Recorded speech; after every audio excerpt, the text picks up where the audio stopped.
Okay guys, so for this video, I just wanted to discuss some different ways that you could set up a little photo shoot for yourself for our observational color painting that we're going to be doing. And I purposely decided to shoot this video in my home so that I would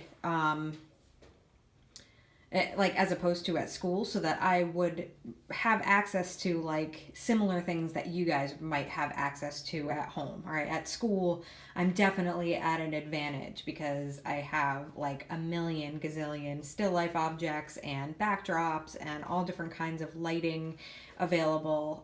So I wanted to limit myself the same way that you guys would be limited at home, trying to find objects at home and setting up a good lighting situation to ultimately take a successful photograph for your color painting. All right, and what I have here is some options for objects, and then also some colored pieces of paper to use as backdrops. I'll show you how I would go about setting that up. And you can also see that I have a couple of different options for lighting. So I'm just at I have like a little office desk here. And it's not a big space by any means, but you don't have to have a big space or a professional space to take a decent reference photo for a painting. You just need to have a couple of basic things, some options of objects to photograph and some lighting options too. So I've got a window nearby for like a natural lighting object, and then I have a little desk lamp nearby if I choose to get some more dramatic lighting and shadow. And it depends on which things I'm photographing, and I just like to have the different options there. So for this painting, I'm asking that you choose either a fruit, a vegetable, or a plant to paint. And the reason why I'm limiting you to those objects is because I want everybody to have the experience of painting in more of an organic form. Many of you, for your first observational, the pen assignment, the ballpoint pen assignment, chose more like man-made, hard-edged objects. So I thought it would be good for everybody to kind of switch it up and choose something that has a bit more of an organic form. So you can dig around your kitchen, dig around your fridge, see what you can find in terms of fruits and vegetables. You might have some house plants around. You might have some outdoor plants you could bring in, and just kind of be resourceful and see what's going to be the most interesting thing for you to paint. So, I mean, I do have like apples, I had some tomatoes, but for me, those weren't very interesting. So I went into my fridge and I actually have a head of garlic, which I think is interesting because it's got some texture to it. And I think that the form of it is more interesting than just like a boring, traditional, straight up apple. But certainly if that's what you have at home, you can use that. And then I got a cluster of blueberries, some different sizes. Because this is so small, I could like zoom way in on it, and I could do a cluster of them. So just be thinking about like composition. You might want to fill your space. So if you're choosing a smaller object, like a blueberry or a strawberry, something like that, you might want to go for a couple of them, a few of them, set them up, or you could always take what's called a macro shot and zoom way in and take a photo of it so that it's like larger than life. But you do want to avoid having like your piece of paper and just having like the object really, really tiny floating in the middle. I always talk about getting away from that. As I'm talking, I'm kind of looking at this bowl and the way the light is hitting this bowl. And you could even play around with something like that for your setup as well. So you can incorporate other things into your still life. Get creative with it. Make it something that you want to paint and that you're going to be invested in. All right, so first thing is, I think I'm going to ditch the bowl. Just looking at these blueberries here, and I've got some different colored pieces of paper that I'm going to use as like a backdrop. I'm going to try different colors with different objects. And if you don't have colored pieces of paper, you could just get a simple white piece of paper. You could get a white piece of fabric. You could get a colored towel, just whatever you have around your house that's sort of like a solid color.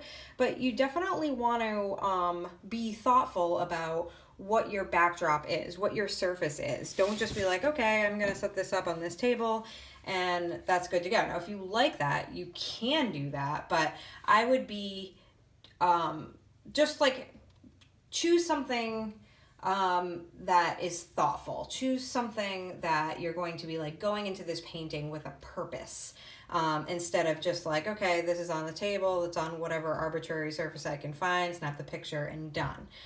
So I've got the paper here. I'm thinking that these blueberries could look kind of nice either against yellow, go with warm and cool, or even go sort of complementary. Maybe I'll play with that. The blue and orange, losing them over here. And the way I would approach these, I think I'm going to turn off my desk lamp and just go with natural light and see what that looks like. I do sort of like those shadows that are being cast. Let's see what happens when I turn this off. I still get some interesting shadows and some nice cool light, so maybe I'll take a few photographs of them this way with just the natural light. And I'm going to get closer, I'm going to bring my camera closer, maybe even like play around with angles. Maybe I'll get eye level. You know, if you tap your screen with your finger, I know if you have an iPhone this works, it'll focus in on like your focal point. So if you tap your finger, say I wanted that front blueberry to be really in focus, if I tapped my finger on the screen, it'll bring that into focus and the others out of focus. I could go bird's eye view, but for something small like this, I would get really close. At the end of this video, I'm going to have some of the examples of the shots that I can't take. I can't really take them while I'm videoing, but just to give you an idea of options. Zooming in, changing angles. Actually, I really like the way that natural light looks on these blueberries. And then the other thing I could try, so I'd snap a few pictures, different angles like that. Then I would get this light on and maybe play around with a couple more shots with that light, because that really does show some different shadows that are very interesting. Snap a few pictures that way. Then I just put the blueberries aside and I got the garlic out and I switched the color of the paper, and I love the way that blue, the blue of the paper just reflects up into the white surface of that garlic. So again, playing around with placement, angle, that could be interesting. Zooming way in on surface texture. Definitely feel like if I did this object, I would want it to be, get that textured part of it.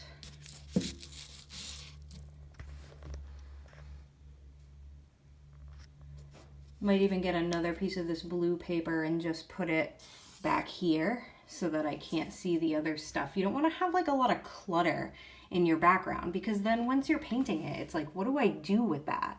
And if you just have a solid color with different values going on, it's much easier to determine what color to make your background than if you have like a lot of cluster stuff in the back.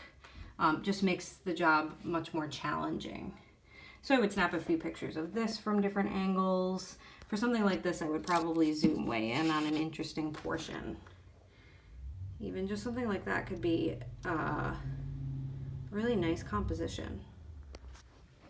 So now I'm going to just try to take a few shots of some of these plants that I have, just to have options. And then in the end, once I have a ton of photos, I don't know, 20 photos, maybe 30, then I'll just go through and see what's going to be the most interesting. So while I have my lights set up, while I have everything out, I'll just keep snapping pictures of different subjects against different backdrops. So just having this plant in front of this window It's, like I mentioned before, it's just very complex with all the stuff happening in the background. So just by simply taking, say, this yellow backdrop, and then I could zoom in on a smaller portion of the plant. This one would look really good in like square format. Play with my light a little bit more. I'm trying to multitask here, hold my phone while doing this.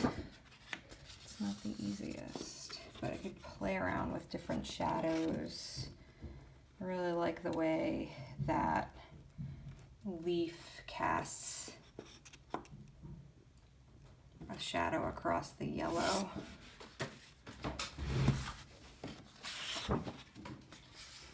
Oh, that's interesting.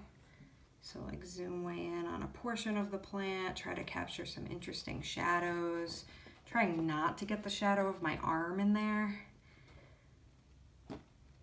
It's difficult if you're holding it up, but that would be an interesting shot. You can play with different colors. Let's see.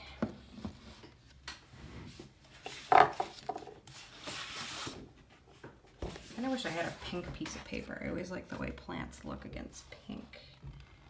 Green plants look against pink. But like something like that where it's against that purple, and then I could just crop my hand out of the side so it's zooming way in, so it's like an interesting macro shot. I could try to capture some of these negative shapes in the holes of the leaves. This could be nice. Simple composition, but enough going on with the leaves that it would be a dynamic painting. Just trying some different color combinations. I shifted the plant going in the other direction so I would get a more interesting shadow against the backdrop there. So just playing around with a bunch of different things, and then accumulating many photographs, and then after I can just go through. I would crop things out.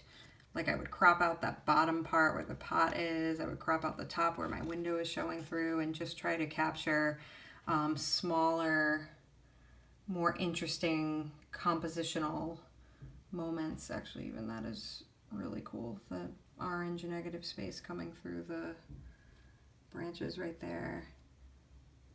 So just try different things, have fun with it, play with lighting, play with color, play with different combinations, different forms, and then ultimately come out with something that you want to paint.